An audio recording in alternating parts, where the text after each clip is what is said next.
Welcome to another episode of The Adventures of David Bay. Let's all just take a brief moment to be still, to remember, to connect, to repurpose and rejuvenate. I'm currently here in the mountains of Angeles National Forest. It's a very transformational space, transformational time for me right now. The view that I have coming from this angle, which I'm going to show you in a moment, is absolutely incredible. I'm grateful for this opportunity to be able to share my journey. I started a couple months ago on true and pure inspiration.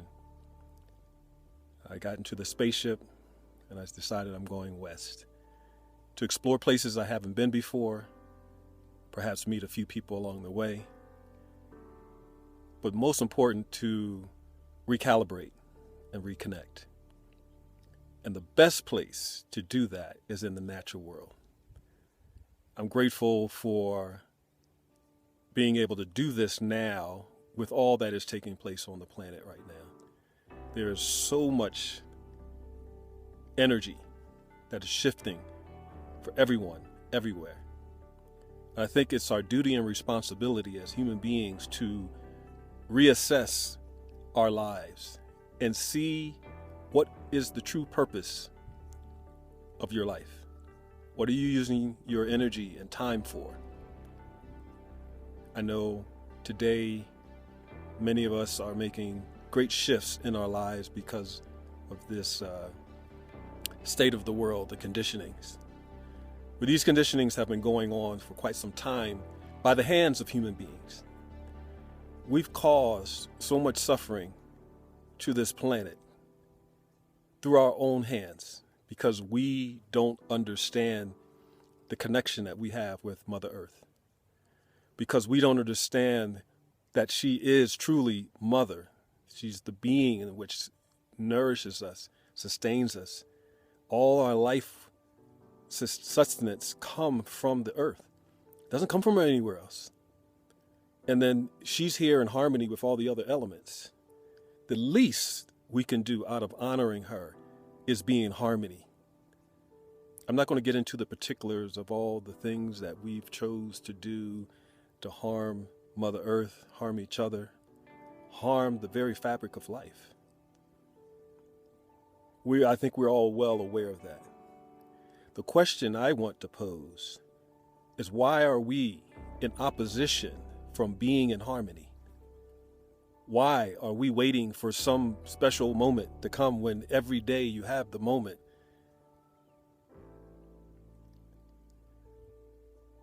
We've been distracted. We're chasing bubbles, dreams of things that don't have any substance, and therefore we left feeling empty, and therefore we chase more and we chase more. And in doing so, we start to develop a destructive nature because we're not satisfied within. The moment that we become satisfied within, then we will be satisfied with all the things that we encounter, our communications, our relationships, our creations. Therein lies our opportunity to be in harmony. Many of us forgot our true connection.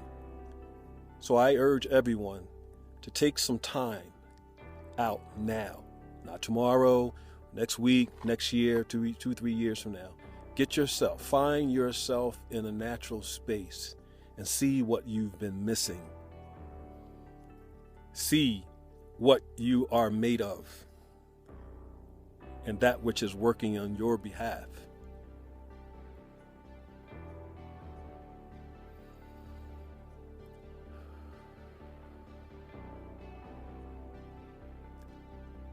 I will say this, and this is from me speaking as a meditation practitioner, mind trainer. Anger is very destructive. And many times, if not all the times, the reason we get angry is because we don't know what to do about a situation.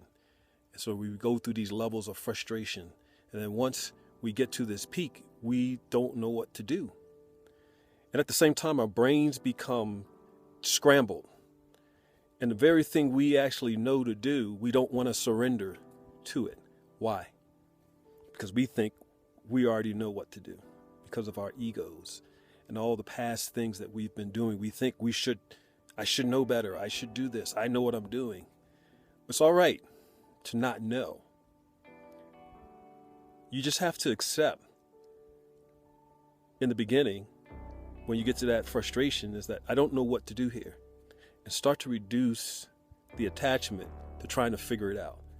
You become so determined to try to be the one to figure it out. Well, brothers and sisters, I think it's already been figured out. Nature itself has been going on and on and on for eons, millions of years. And I think that's where our biggest disconnect has occurred. We're not in touch. And then, as I teach in different classes, we don't keep that anger to ourselves. What do? We want to share it with everyone. Here's some anger for you. I'm angry.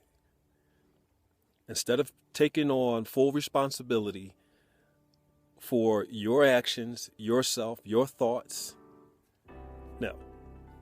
We want to take that dissatisfaction into our relationships, our connections with society, our workplaces, where we're supposed to be responsible for the well-being of others.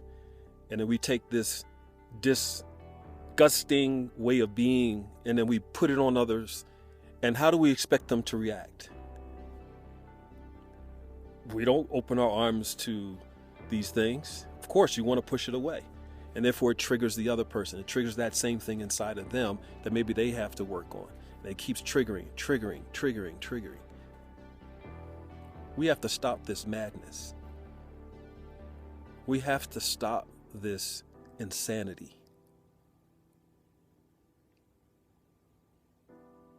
If we truly love ourselves, we'll start looking for solutions.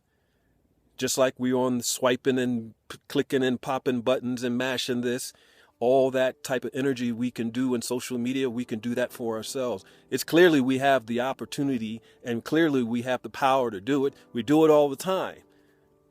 Binge watching TV shows online. Clicking and swiping and doing things so that we can catch up with whatever's the next thing. More bubbles. They will leave you empty. They're not going to lead you to who you really are. And what are you looking for anyway? What are you swiping for? What are you looking for? What's missing? I'll tell you what's missing. You see that? That's what's missing. Taking in and observing. Taking in and remembering.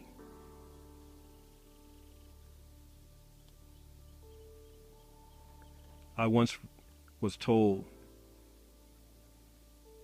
the reason why there's so much dissatisfaction in one's life is because we think we're so significant. And any time that is altered by conditions or shifted by some circumstance or reality, then we want to lash out. We want to prove ourselves. We want to be significant. It's this type of thinking that has you thinking that you have power over another human being. It's this type of mentality that's keeping us apart from one another. One of the realities that I've experienced on this journey so far, and meeting people in conversation and passing by who are in these natural spaces, they seem to get it.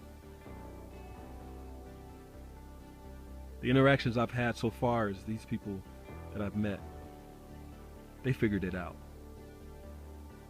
and they spend as much time as they can disconnecting and remembering.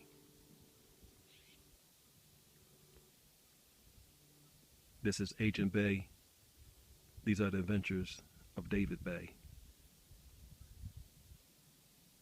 Let's remember.